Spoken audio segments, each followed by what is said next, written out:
Oh. Dog's falling. Welcome, everyone, to the Goblins live show. We have an awesome show lined up for you today where we'll be discussing police and how much we've been able to get away with. Are you ready, wifey? Yes. Let's roll the intro. Misclick that.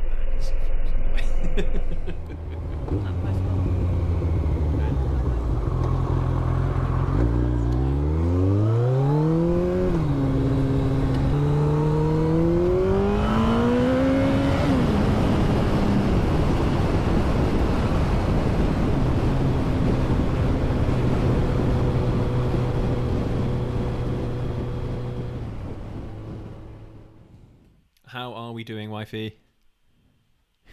Yeah. Doing all right? Yeah. Been up to anything interesting this week? No. I've No? worked more than I've ever worked in my entire life.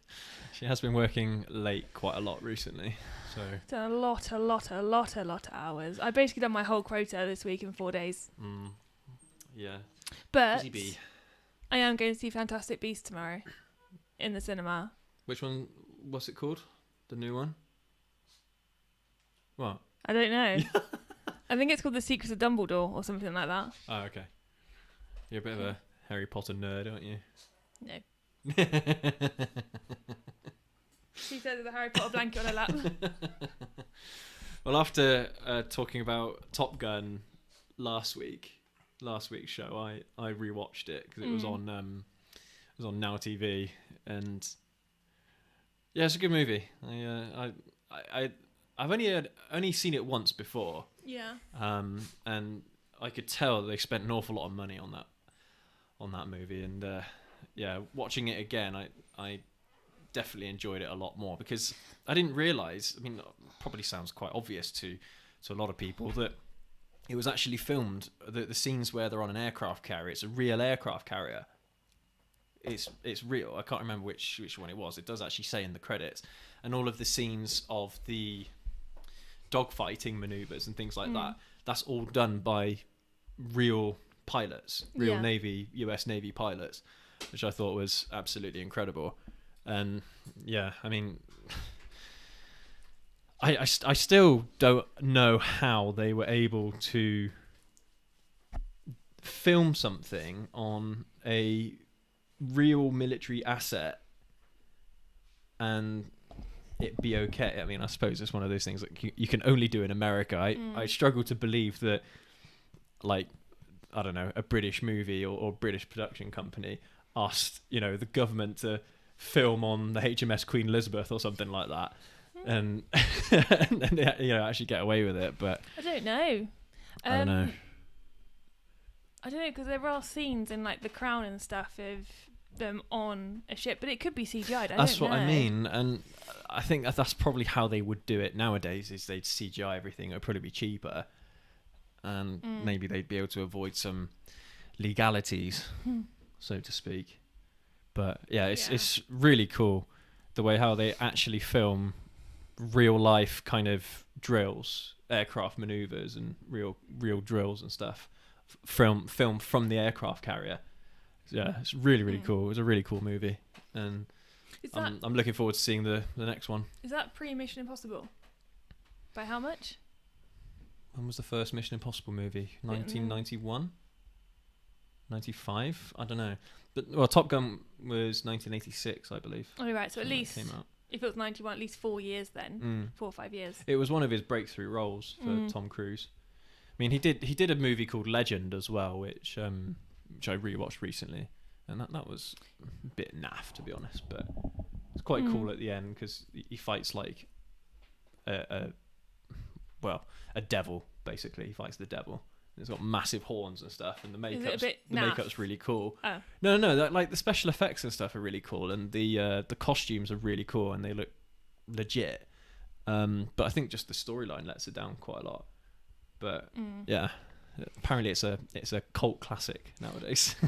Talking about storyline, do you remember when we went to see the Hercules film with The Rock in it, and it was all action, no substance? Mm-hmm. I don't know why it just popped into my head when you said that about the storyline. Yeah. It was a great movie, but there wasn't much of a storyline to it, was there really? Yeah, there's another movie like that. I think, I don't know if you've seen it before, but it's called Shoot 'Em Up. I've heard of it's it. that movie with Clive Owen in it, and again, it's literally just all action and hardly any storyline, no character development. I think the most character development they have in that movie is the baby they're trying to look after, and that's it. I don't think I've seen it, but I've definitely heard of it. Yeah. Yeah, that's quite funny. I don't think there's been anything else of note to mention, is there really? Just a pretty bog standard week for us, I think. Well, apart from you working your butt off. But you haven't been working your butt off, have you? He's been sleeping his butt off. You've been sleeping your butt off, yeah. I'm in a meeting and I hear this right old snuffling, and he started snoring. And I'm just like, I'm presenting this meeting and they're just hearing you, aren't they? They actually hear him though. Someone has before, yeah. You know when he gets really deep and he goes really, like, he gets that what I'd call a pug snore, where it's really nasally. It gets really loud. Yeah. Yeah, I think I know. I think I know what you mean. Yeah, he does snore like a proper, well, a human, I suppose. Sometimes I haven't been sure if it's been you or him. That's genuine. But yeah, no, fairly. Apart from the hectic work front, everything else has been fairly okay. Not much to report. Yeah, fairly boring week, I think, this week for us. I mean, just before the show, actually, I went out on a ride today on the wife's Ninja 125, and yeah, got some really, really cool pictures for Instagram. And yeah, filmed a video about cornering. Yeah. Cornering and how it's not quite as easy as you might think. So it's a video to look forward to in the next week or so. Haven't actually got it down on the calendar when that one's going to be released, but yeah, all right. On to the main topic of today's show, guys and girls. So if you ride a motorcycle, then you're probably going to want a bit of fun every once in a while on it. But the problem is that a lot of the time that fun is illegal. Things like speeding, wheelies, stoppies. Do you know what stoppies are? Is that like an emergency brake type thing? Kind of, yeah. So it's the one where you've probably seen it before. And like the front, the back wheel, the back end comes up, and there's like all that smoke or whatever. I know that smoke. No, that that's a burnout. A bit burnout, yeah. Well, another thing that's illegal is a burnout. But yeah, a stoppie. is when they put the brakes on so hard, the front brake on so hard that the back end comes up. I think it looks really cool. Such an imaginative name, a stoppie. A stoppie, yeah, I know. And funnily enough, dragging knee actually isn't illegal in the UK. Do you know what I mean by that? Dragging knee. So you know when you see like racers leaning over and their knee grinds the floor, basically, that's actually illegal in the UK. It is in the UK. It is legal, yeah. You just said it is illegal in the UK. No, it is legal. It's legal. Legal. You are allowed to do it in the UK. Well, it's one of those things that you would actually get pulled over for if a cop saw you do it. But why? Even though it's legal. Well, what's wrong with it? Well, am I being really naive? Well, not necessarily. I mean, I don't know. To a cop, it kind of looks a bit like that person shouldn't be doing that kind of thing. Even though a lot of the time you don't need to lean into a corner like they do in World Superbikes or something like that. You are allowed to do it on the street. And by the way, apparently the legality of it is that you're changing the contact patch. So the patch, so the contact that the vehicle makes to the ground, even though you are not the vehicle, you're part of the vehicle. I don't know. There are videos and stuff out there about the legalities of dragging knee, but at least in the UK it is apparently legal. I don't know if they could probably get you for something like driving, careless driving or something like that. I don't know, but they'll find a way. Well, and that's the thing. I think if they catch you doing that as well as something else like speeding, then you haven't really got much of a leg to stand on. they will prosecute you for something. But if you are going into a turn sharply, then dragging your knee along the floor apparently is okay, in the UK at least. But anyway, that's just what I've heard. So before you actually go out and start doing it, make sure to do your research. I don't personally have the need to get my knee on the ground whenever I'm going around bends and stuff. I'm never usually going that quick. So it's happened once, hasn't it, to us on the ZZR? No, that was my foot. It's your foot. To be fair, dragging knee is actually quite easy, to be honest, because a lot of it is actually about you moving your weight over to the side that you're leaning towards. So, trying to get your knee to touch the ground at that point is fairly straightforward. You don't have to bend the bike over that much. But on the racetrack and stuff, you do actually see the riders really leaning the bike over at stupid angles, and it's pretty insane how the bikes don't just slide out and they still have how grip. they bring it back up and have the control. It almost looks impossible, the things that they can do, but it is doable. But so police. I do feel like sometimes motorcycles are targeted by police. Yeah, I don't know why. Maybe that's just the impression that I've got. But what experience you've had? All the times I've been caught speeding throughout my life have only ever been on a motorcycle. And it's not like I've been going stupidly fast. It's what's the thing they get you for exceeding the statutory limit or something like that. So if you're doing 1 mile an hour or like 30 miles an hour over the speed limit of that particular road, you're charged with the same. But I think there are different levels of speeding fines that you can get depending on how fast you're going on that road. But there's quite a lot of tolerance between them, I think. And that was before they actually had the whole that thing where they send you on a speed awareness course. My dad got caught speeding recently, and he went on one of those courses. So he paid the fine as you're supposed to. Went on one of those courses, and they didn't give him any points, which is pretty cool. But if you get caught again, you don't get the chance to go on the course. Not straight away. I think you have to have like a gap of like a year or something. I think it's something like that. I think it's a year. My friend got caught. She went on the course and then she got caught again, and she couldn't go on the course. She had to have points. Yeah, that makes sense. Yeah. And I was like, well, why don't you just not speed? Yeah, I do kind of wish that I had the option when I got caught, but that was 10 years ago now when I got caught speeding. That's it.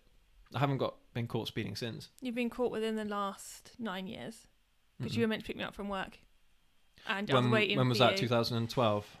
Something, maybe 2013. Yeah, I was waiting for you for ages. Yeah, so it's probably 2012 and 2013 is when I got my speeding tickets. Yeah, and I remember you pulled up, and I'd been there for about 15-20 minutes, and I had my helmet and everything because I just finished work, and I was running late as well. Yeah.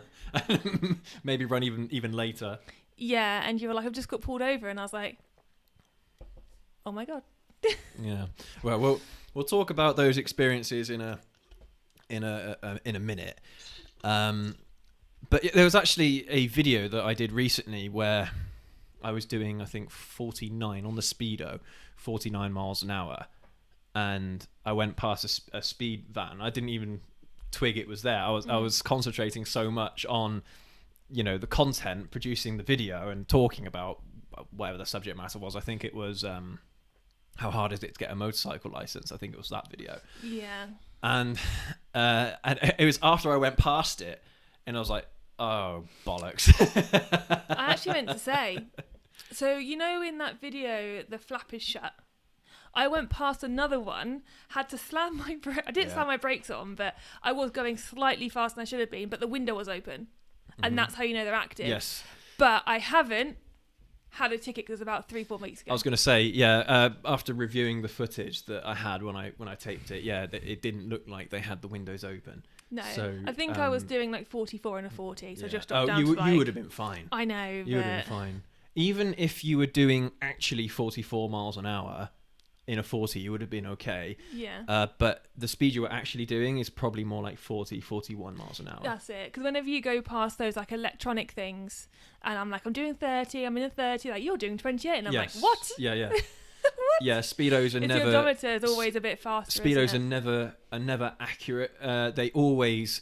I think it's just like a standard manufacturer thing that they do, that they always tune the speedos to go a little bit faster than you're actually going. Yeah.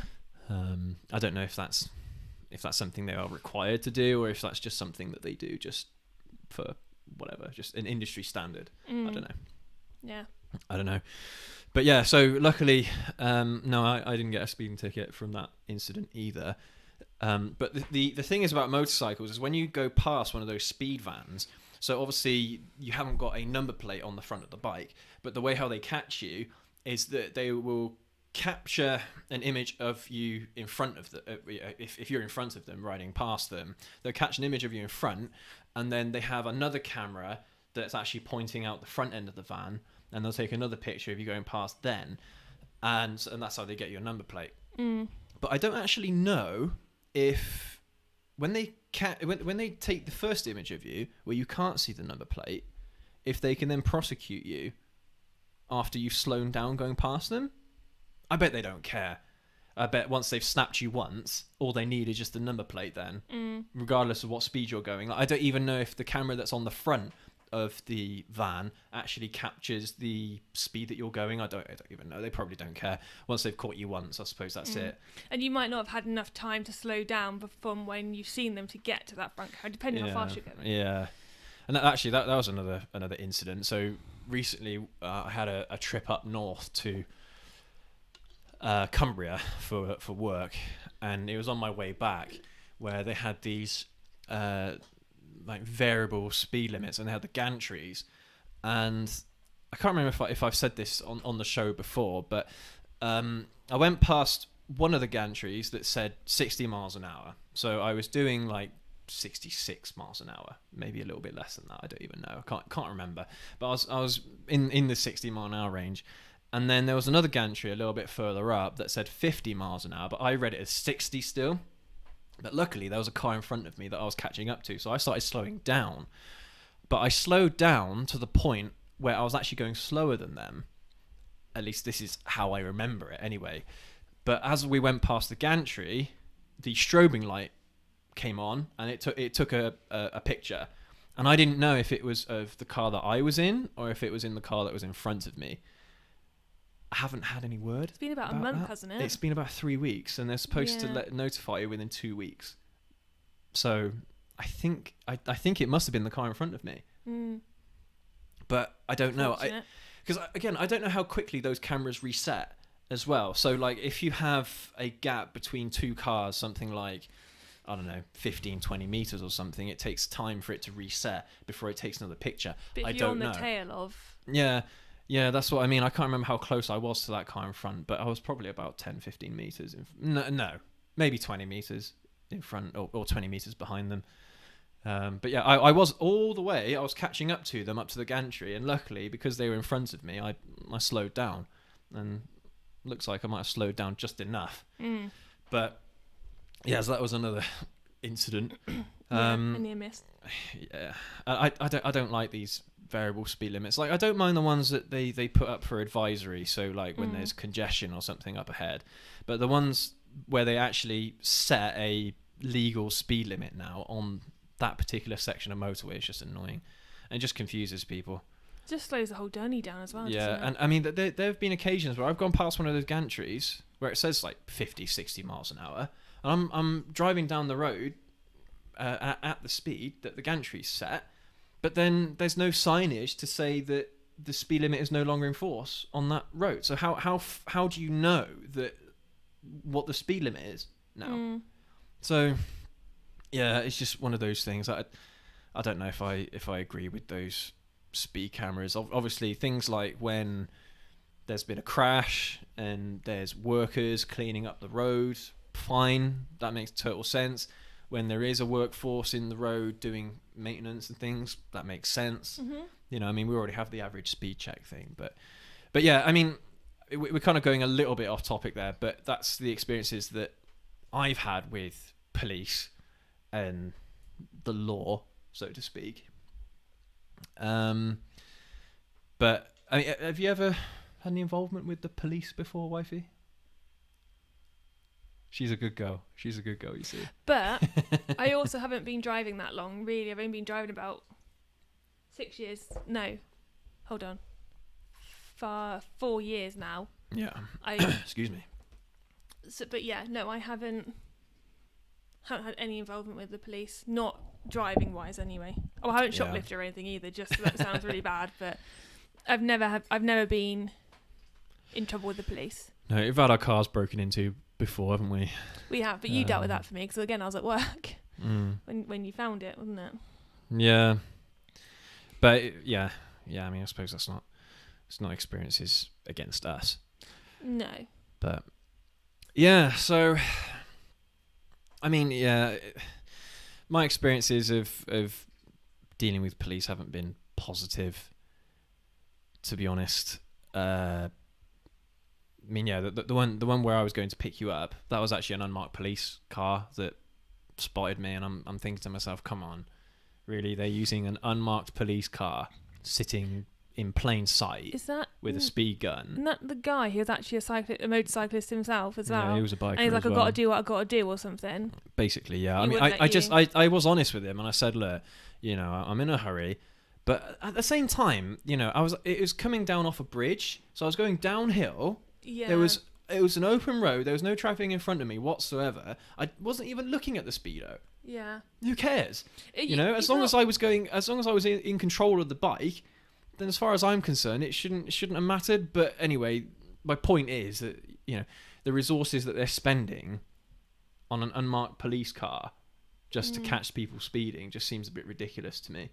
And I bet you that after he caught me, he probably just went off somewhere else. Yeah, probably. So he probably just stayed there for 5 minutes, just wanted to get the council a few extra quid or something, and then off he went. Maybe. I did say to him, look, just give me a slap on the wrist, and then we'll call it a day. And he said, no, I'm sorry, I can't, because I've got you. I've got the evidence. I mean, that's the main thing, is they have to have evidence of you doing the offence. If they don't have that evidence, then they cannot prosecute you. Simple as that. I mean, there was a time when I might have mentioned this before. I was going down a dual carriageway. I was going to see a mate of mine, and I was doing 80 miles an hour on the speedo, so probably 76, 77 miles an hour was my actual speed. And I noticed this BMW Beamer catching up with me, and they kind of caught up with me to a point where I was like, I don't really want them being any closer than that. So I just floored it. Well, you on the bike? Yeah. It's on a motorcycle. Floored it. I probably got over 100 miles an hour. And then, funnily enough, when we got to the roundabout at the end of the dual carriageway, it turns out it was an unmarked police officer. But they wound down their window and they went "Oi, you slow down." I didn't say anything. I was just like, yeah, all right, sorry about that. But for my mind, I wanted to get away from a possible dangerous situation. A dangerous driver is what I was thinking, because I'd overtaken them.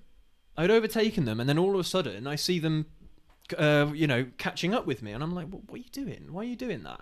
So I just, pissed off as quickly as I could. But anyway, in that situation, they didn't have any evidence that I'd been going the speed I was, so they didn't prosecute me. They just said slow down, and that was it, basically. They're probably after bigger fish anyway. No, they're not. Not the unmarked. No, they don't care. No. As far as the police are concerned, they don't. I suppose this depends on the officer that is watching what you're doing, but from my experience, even things that you think, oh, come on, give me a break, it's a minor offence, whatever, they will still prosecute you. If they have the evidence, they will still prosecute you. That's my experience. Yeah. And I mean, I've had plenty of times before where I've done 80 miles an hour going past police officers on the motorway, on dual carriageways, national speed limits, things like that, and they haven't done anything. They haven't bothered. So again, a lot of it does depend on the officer that's around you. Yeah. But you do get a lot of people that will do things like they'll slow right down whenever they see a police car. I was just about to say, it really irks you, doesn't it? Because if we're on a motorway and there's a police car coming up behind, everyone suddenly drops down to like 60 miles an hour. Not even that. I mean, and if you're looking at a 40 mile an hour road or something like that, then they end up slowing themselves down to 30 or less. And you think, as long as you're doing the speed limit, you're not driving like an idiot. What are they going to pull you over for? And even then, even if you're going slightly over the speed limit, I don't think they will do anything. No. Because unless they actually physically have a camera that they can take a picture of you that measures your speed, they haven't got any evidence. Yeah. And again, it's the same. I mean, like, I suppose you were saying things like depends on what you're doing, and if it's just going slightly over the speed limit, unless they actually have evidence on you, they won't prosecute you. But if they do have evidence, they will prosecute, no matter how petty the crime is. But at the same time, the severity of what you're doing does have an impact on what decisions they make. But you can be pulled over and given a warning, can't you, at any point? I don't know, to be honest. They may not have any evidence against you, but they could say, look, you're going a bit fast, slow down. There was a guy that my dad used to work with. He was an ex-police officer, and this guy was a PCSO, so he wasn't actually a fully fledged police officer, but he had like a little car with a light on it. And whenever he was travelling to the office or what have you, in this little car, if he saw people doing stupid things, he would flash his lights on and give them a warning, even though legally he has no right to do any of that. He can't prosecute. I'm not sure what the rules are around PCSOs nowadays, but they're not allowed to pull people over. I don't even think they're allowed to prosecute people. I think the only thing they are allowed to do is take evidence, but they cannot prosecute you. So, yeah, I mean, my dad had a bit of a funny 5 minutes about that, because he was an actual police officer. I think he was a sergeant at the time. And he didn't like that, but they were friends, so they didn't really address it. No, not really. They just kind of left it as is, and it depends on how zealous the officer is, I suppose. But as to what they'll do and how far they'll take out their realm of responsibility. Yeah. I mean, remember that PCSOs, they're not even allowed to get in physical confrontations with you. Their rights, I think, extend up to citizen's arrest, and that's it. So basically what we can do. I think so. Yeah, PCSOs are kind of a bit of a pointless role in the police, because they hardly have any rights to do the things that police officers do, and I'm pretty sure that nowadays they actually earn the same amount of money as regular police officers do. It's just stupid. It's a bit of an insult. That might have all changed. I don't know. That's just from the days when my dad was in the police. So it might have completely changed now. But yeah, it's just one of those weird kind of grey areas, I suppose. But the main thing to keep in mind is that they cannot prosecute you if they haven't got evidence of you. Yeah. But at the same time, if you're doing something really, really stupid, like if you go past a police car doing a wheelie, then they are going to chase you, and they are going to try and prosecute you if they can. But if you're going slightly over the speed limit when you go past them, you're not doing anything else that is stupid or dangerous, they probably will leave it alone. But again, depends on the police officer. Turns out it's their job worth they are. Yeah, I mean, I personally would never ever want to be a police officer. No, it doesn't appeal to me. And the experience that my dad had in the police as well, he doesn't recommend anyone join the police either. I mean, I suppose that those problems are even like exacerbated in like bigger cities, like the London Met, for example. I bet that'll be a nightmare place to work. Yeah. Yeah, I don't know. I mean, what do you guys think? Let us know in the chat and in the comments your experiences with police officers and your relationship with them. You know, I personally don't like traffic cops all that much. And look, I'm going to be straight with everyone. I have the same attitude on a motorcycle that I do in my car, in every sense of the word. So my awareness of the road, my actions of the road, obviously you can't filter, but I'm always looking to be assertive and, either ease congestion or something like that, whatever that might be. So when you think about it from that perspective, why have I never been caught speeding in a car when I'm doing all the exact same things that I do on a motorcycle?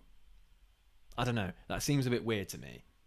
Once is a what's that say? What's that saying? Once is luck, another's coincidence, or something like that. Never heard that before. Oh, I'm sure there's a saying, a phrase. I can't remember, but it just doesn't seem fair to me. But I don't know. I haven't been caught speeding or anything like that in a while, so who knows? Maybe they had some kind of what's the word? A program or something like that to try and prosecute motorcyclists. Get all the ragamuffins off the street Over that year or something, yeah. Maybe. You just happen to get caught. They do that. They'll have particular seasons where they try enforcing certain rules. Like, was it last year or the year before around here? They had like a specific like speed thing, and they did a massive push on putting cameras out on the roads and mobile cameras and prosecuting people. They did, and they advertised it as well. But yeah, it's I don't know. It's a funny one for me. What do you think, wifey? Obviously, because all these experiences are my own experiences. Because you're a good girl, I like to push the boat out a little bit, if I can. Because you want to have some fun, you know. When you ride a motorcycle, you want to enjoy yourself. It's about enjoying yourself. Yeah. It's about the journey, not the destination on a motorcycle. So having a bit of fun, going a little bit fast, going into turns and things like that. Having a laugh. What do you think? Yeah, I think so. I won't lie. There's certain roads on the way to my parents, which is a very country road, where it's a straight. There's no police cars. There's no cameras, and I usually go quite early, don't I? So there's no one on the road, and I do put my foot down and I just go because I just think it's so much fun. And I have overtaken people at like 80 before because they're being dangerous, they're being slow. I need to get out the way. But I think you should be allowed to have a little bit of fun, obviously in a safe way. But if you're gonna act like an idiot and you're going to do things that are dangerous, and you get caught, and you've got evidence, what more can be said, really? But I do think that sometimes, motorcycles and motorcyclists are targeted because I think it's easier to... Do you think it's easier to get away on a motorcycle? Do you think that's why police are quite... because you can weave, can't you? You can filter through the traffic, and you just need to pull that throttle back and you're gone, basically. You don't really need to feel that momentum as much, I don't think. Yeah, personally. And actually, you do make a very, very good point, because someone on a 600cc bike, maybe even a 650cc bike, are going to be quicker than most police cars in the fleet. Is that what they call it? A fleet? Especially they have one of those Nissan Leafs or whatever, the electric thing. Well, they do have specific cars for for more high speed pursuits and things. But yeah, I think it's like BMW. But usual kind of regular police cars with all the flashy paint and what have you. What they normally like Vauxhall Insignias or I don't know, Ford Focuses or something. They're usually something like that, and they might be souped up. They might have better suspension, better engine components, and they might have a bit more power than a regular car, from what a civilian could buy. But they're not going to be as fast or as agile as one of these motorcycles are. So I suppose, yeah, you do make a good point that when they want to catch a motorcyclist, they're going to be decisive and they're going to do it as quickly as they possibly can to stop them.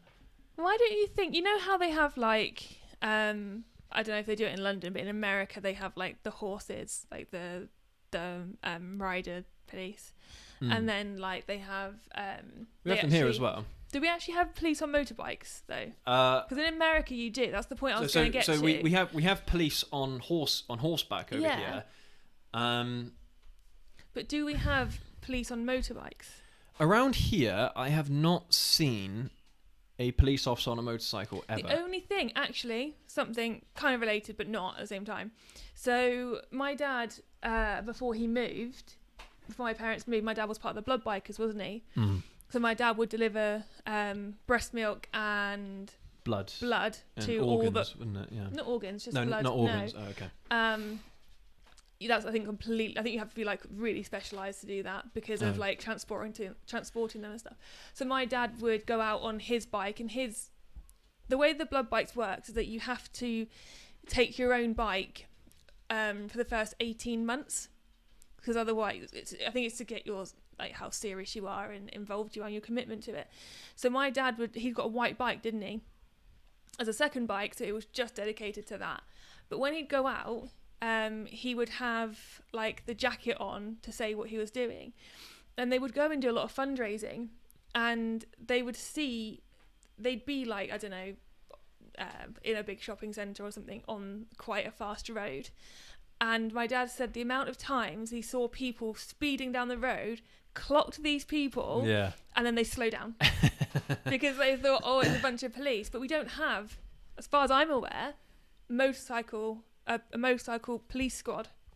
Oh, just dropped a bit on my tango there. Racing tango. Yeah, I think the London Met might have bike cops. Because that's one way they can get around it.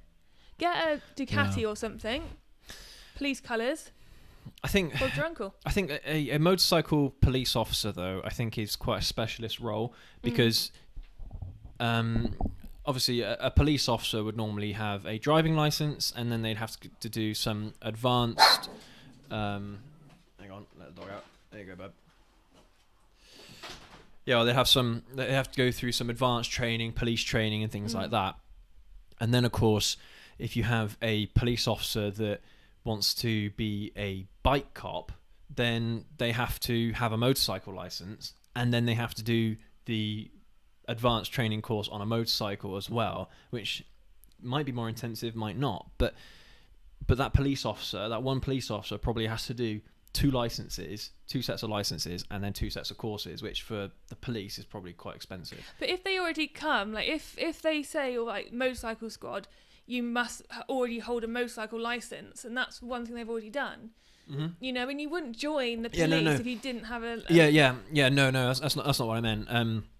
Yeah, of course, if you're going to be a bike cop, you part of the criteria would be that you have to have a full motorcycle license, and you probably have to have been riding for X amount of years or something like that. I don't know.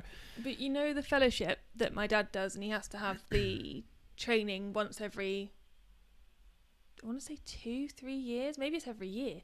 He is taught by an ex-policeman, but I don't know if that guy is a motorcycle policeman or the policeman who just happens to ride. Who knows? Yeah, I bet it's just an enthusiastic police officer. Out. Yeah, I doubt that they had any kind of motorcycle training. Do you not think that would kind of solve an issue if the police had everywhere a motorcycle? Like, take out the cost and like the practical, like the logistics behind it. But do you not think it would ease it up? I think exacerbates the problem. As a country, we're far too bureaucratic for that. When you think about safety, I mean, whenever there's an incident of a police officer getting involved in a crash or something, it's big news. It's all over the place, and the councils, governments, police, they absolutely hate that kind of publicity. And imagine that was a motorcycle. Just asking instead. for it then. Yeah, I think they're going to have a lot of negative publicity from an incident involving a motorcycle. Yeah. Imagine if a motorcycle police officer died from something. Yeah. Like the only way I would ever join the police is if I got my own horse. Your own horse. It's my dream, isn't it, to have a horse? Yeah, that's But no, you do make a good point there, wifey. And I don't know. Maybe you guys can answer that question in the chat if you've seen motorcycle police around your area. We don't have any around here, but it might be just because we have quite a small constabulary around here. But yeah, maybe somewhere bigger in Bristol or London, maybe they have a motorcycle deterrent. I don't know, but I mean, in terms of actual functionality, then yeah, it would solve a lot of problems, because in Italy, in France, in Spain, I think as well, they also have cops on motorcycles, and it's purely for that reason. But in places like Italy, their police cars are like Lambos, or they're not Fiats. No.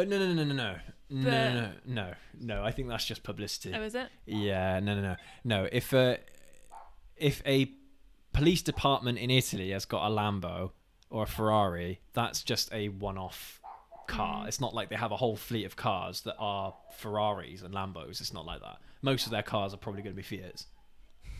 Little 500s. Yeah, maybe not 500s. Little cherries on top. No, I can't think of any Fiats. Excuse me. But it'll be like Alfa Romeos and Fiats and things like that. Not Pandas. Maybe even German cars. It's tough to say, but yeah, it's tough because as well, if you find a police officer on a motorcycle that then ends up getting involved in a chase with a car, how vulnerable is that police officer then as well? That's true. You know? Yeah. I kind of want to try and bring in the dog because they're winding him up again. He's being wound up by the neighbours. Buddy, come on, come here. Come on. Come on, bud. Come here, come on. Come on, in you come. I am also interested if anyone has any horseback police people as well. No, he doesn't want to come in. Sorry, we'll let him bark out there. The annoying thing is that you can hear it through the mics as well, him barking outside, even though kind of like the area of recording's about here, so to speak. He carries, doesn't he? Yeah, but yeah, for a little dog. Just wifey thoughts. Right, let's have a look at the chat. Greg Goddard, evening, good to see you. He says, I'm going to be booking in my CBT soon. Hey, good amazing. stuff. Well done. Let us know what bike you're getting there, mate, as well. If you're planning on getting a motorcycle, let us know what it is. Let us know how it goes as well. Yeah, absolutely. Yeah, let us know how that goes. Sorry if I pronounced your name wrong there. Durkin Rouge. He's also favourable to have ridden larger capacity / weight bikes. I don't know. Do you think that police have a preconception of the types of motorcycles that they're hunting for? Do you think they hunt for scooters and smaller bikes, or do you think they, kind of think, oh, well, someone on a Tourer isn't going to be stupid or what have you?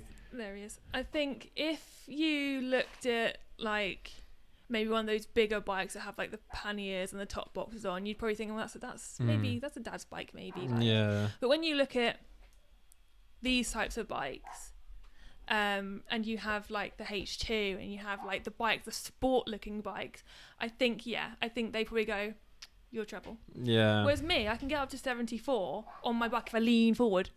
You know, I have to really want to go. I'm never going to get away. I'm not really a threat. The only thing they'll probably look at with bikes my size, not my size, but 125s and scooters is yobbos, maybe. I think that's why. And I think that's why they would target those kinds of bikes. Yeah. But your ZZR is really loud and fast and everything, and I just wonder if maybe that's what they look at and they see. Who knows? It's tough to say. I mean, unless we actually ask a police officer whether or not they target certain bikes. We have access to one of those. We do. We have access to those, actually. Oh, Durkin Rouge says, no, sorry, I meant in order to become a motorcycle officer. Okay. Yeah, so like your A2 license. And then... I see. Yeah, all right. Yeah, so you had to have experience in riding bigger bikes then. Although, can you imagine police officer kitted out, 125, cherry hat? Yeah, I don't think so. Little Vespa. I don't think so somehow. Do you mind getting the dog for me? Sorry. just because I think the neighbours are. Continue. I need to try and get out though. Yeah, here you go. I'll let you out.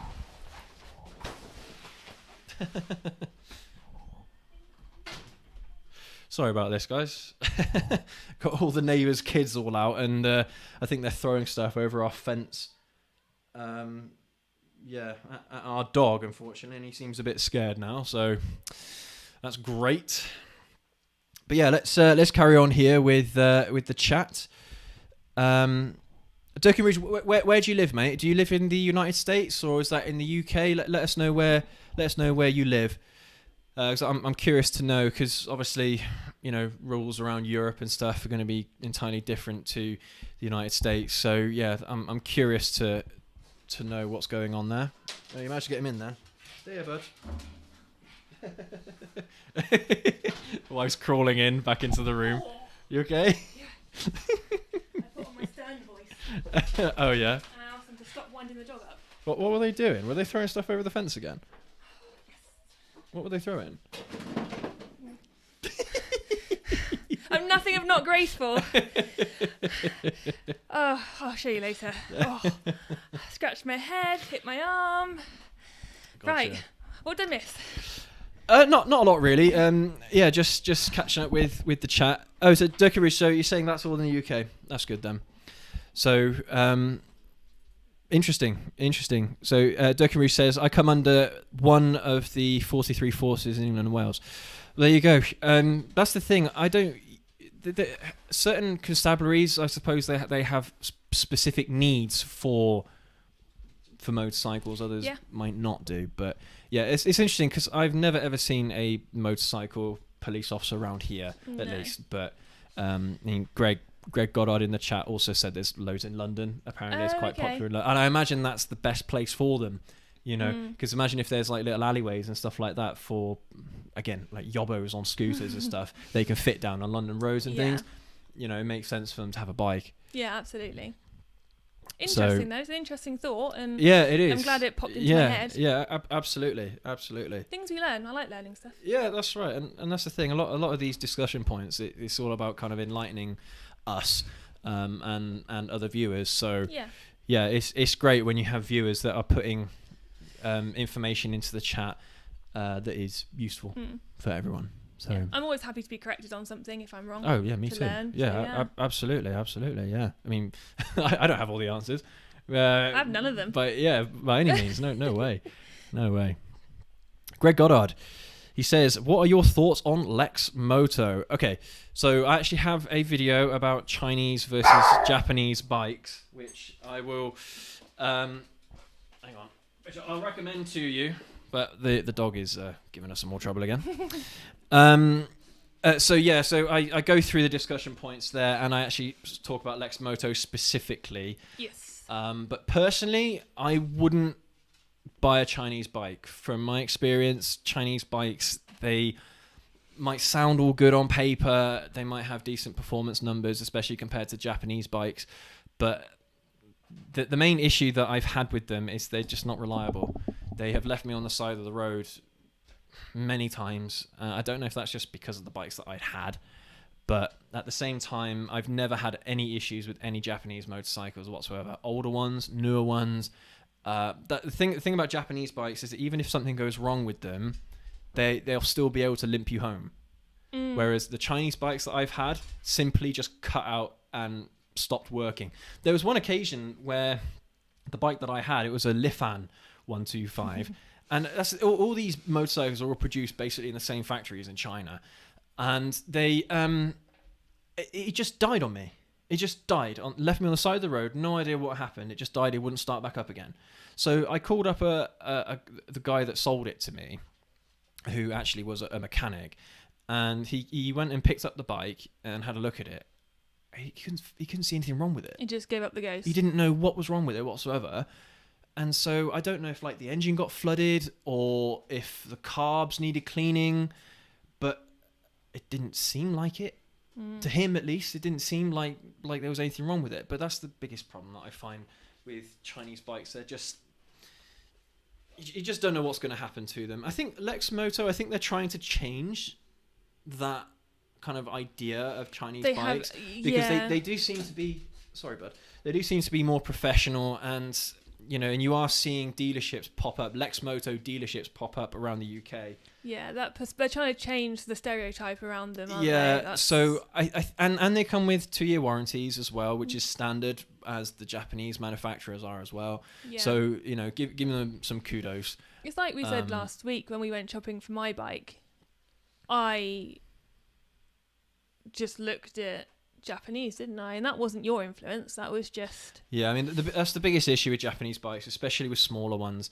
They're just expensive. I mean, when you think about it, when something like a Ninja 400 back in the day, when you could actually buy a Ninja 400 from new, they're only a little bit more expensive than a 125, a Ninja 125, which is just ridiculous. So, the whole economics behind 125cc bikes is kind of stupid, and it's almost like they charge a premium for 125cc bikes because they know every rider has to have one. I don't know. Maybe that's just me being a cynical. pessimist. Pessimist? Is that the word? Pessimist, yeah. But yeah, those are my thoughts on Lexmoto, and I don't know. At the end of the day, your mileage may vary. You might buy one that is perfectly reliable. It'll last you for 15 years and you won't have any problems. You might buy one that lasts for 6 months and it blows up. I don't think it's unfair to say that your experience was about 10 years ago. Longer than. Yeah, about 15 years 15 ago. years ago. So you'd like to think the technology and everything would have gone on. But we've not had one to really say what it'd be like right now. I don't know. It's like a lot of them are carbureted still. They still have carburetors, whereas the modern Japanese 125s, they all have fuel injection, which again is just another... it's just something else that adds to the whole reliability of it, because you're actually getting... the right fuel to air mixture. You're not running too lean, you're not running too rich, and it just increases reliability of the bike. And features like that on a little bike are more important than I think a lot of people give them credit for. But yeah, where all the Japanese brands are fuel injected basically on all of their bikes, apart from maybe some cafe racer models, some classic models, a lot of the Chinese bikes are still carbureted. So yeah, it's I don't know. Carburetors are fine, but it's a Chinese carburetor. God, the dog wants to go outside again. No. You're staying here with us, mate. He's like swimming as you're picking him up. Too many problems. Greg Goddard, I'm 41, living in Hampshire. Would the police be interested in me on a 125 around here? Yeah, probably. Well, again, it depends on the bike. If you are on one of the sport bikes or something like that, or if you're being stupid on a 125, then yeah, you might be targeted by police. At least that's the impression that I get. But yeah, I don't know if it applies to scooters. Oh, excuse me, I don't know if it applies to 125cc motorcycles as it does to scooters, because again, you get a lot of kind of younger people on scooters doing stupid things, Yeah. Come in. Gosh, it echoes in here. Yeah, I know. Yeah, he's really loud. He wants to play now. He's playing silly buggers. Yeah. I think the microphone's picking that up. All right. I'll leave you alone then, shall I? All right. Interesting discussion points there in the chat there, guys. Thank you for that ever so much. And yeah, I mean, we're coming up close to 7 o'clock now, so we usually give ourselves an hour time slot for these shows. So, I mean, wifey, do you have any concluding thoughts or opinions? Nothing, but the dog's got something he shouldn't have in his mouth. He's got a drill bit. I'm going to keep hold of it this time. I think someone's hungry. Yeah, he's biting my hand. But no, nothing. I think we've covered everything that I've covered everything I've thought. I mean, I haven't had any experience anyway, so it's hard for me to really comment further than I have. Oh, I was just having a look through my talking points here, and actually that's one of the things that we have been able to get away with in the past. is, again, I suppose this all depends on the police officer that sees you. But on your bike, of course, it has L plates, so everyone knows it's a learner. So it's a 125cc bike, and you're on a CBT. Now, legally on a CBT, you're not allowed to have pillions, so you're not allowed to ride with someone on the back. Now, me, of course, I have a full motorcycle license, but I don't take the L plates off because they're actually stuck onto the bike. So I think legally I'm supposed to take them off if I have a full license. I'm not sure. But yeah, I've had times where I've taken the wife on the back of her own bike, especially when I was learning at the beginning. Yeah, and we've ridden past police and stuff like that, and they been fine with didn't it. even bat an eyeyelid. But you've had your license on you as well, and I've always had my CBT certificate if I needed it. If they do end up pulling us over for riding pillion on a learner bike with L plates on, then yeah, I can show them I have a full motorcycle license, and they should be able to let us go. But it's another one of those examples of police kind of, even though it's illegal, as long as you're wearing a helmet and you're not doing anything stupid, they probably won't pull you over. They probably won't prosecute you. But again, guys, it really does depend on the police officer, like I said. But so don't say what we're saying. Take it what happened every time. Absolutely, and I would never ever recommend a learner or someone on a CBT taking anyone on the back of their bike. No, because believe it or not, it changes the dynamics of the motorcycle completely. Just the added weight of the passenger is something that you have to spend some time practicing. And if you have a heavier bike, it becomes a lot easier. So it's just one of those things to keep in mind, guys and gals. But I mean, it's just one of those things that we've experienced being able to do. It doesn't mean that's what you're going to be able to do. I do have one more thought, actually. Yes.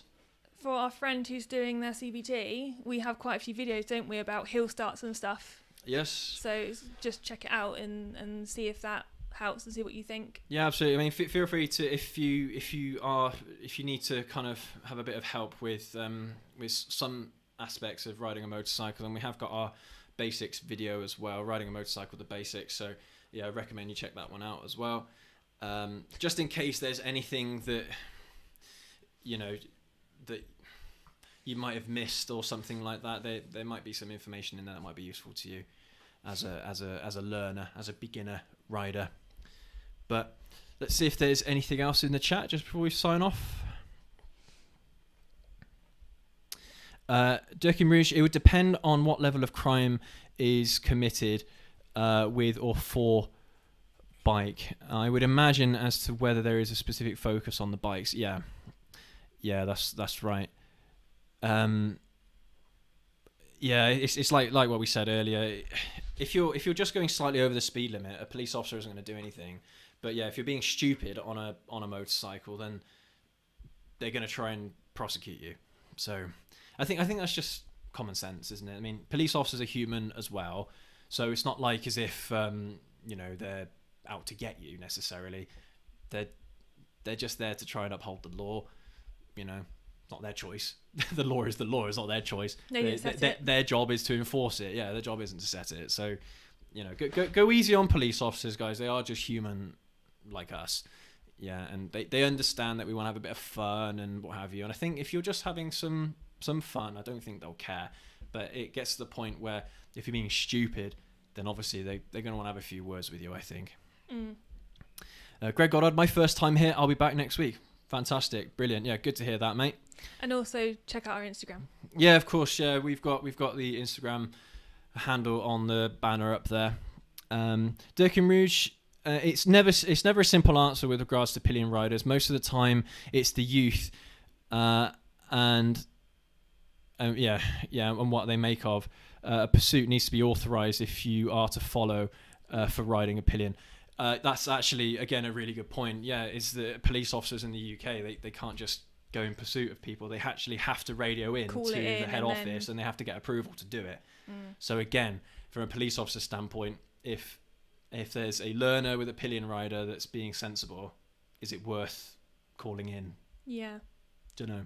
And that is just for a pursuit, though. I suppose there's nothing to stop them from pulling you over.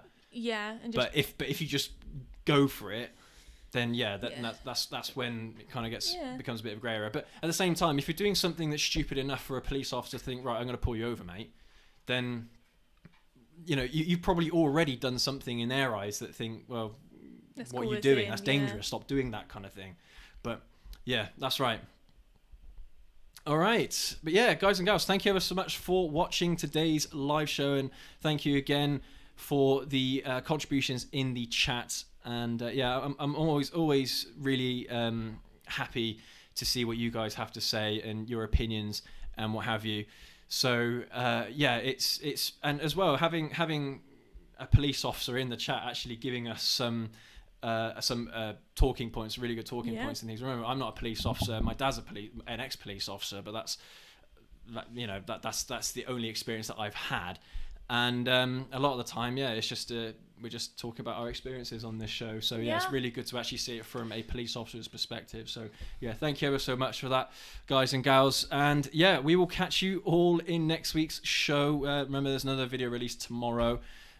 So make sure to catch us there at 12 p.m. GMT. But if I don't see you tomorrow, we'll catch you all next week. And there's the Instagram handle right there. So as if by magic, you can keep up with what we're up to. Yeah. But thank you again for watching, guys and gals. We will catch you all in the next one. Have a good weekend. Bye. Bye.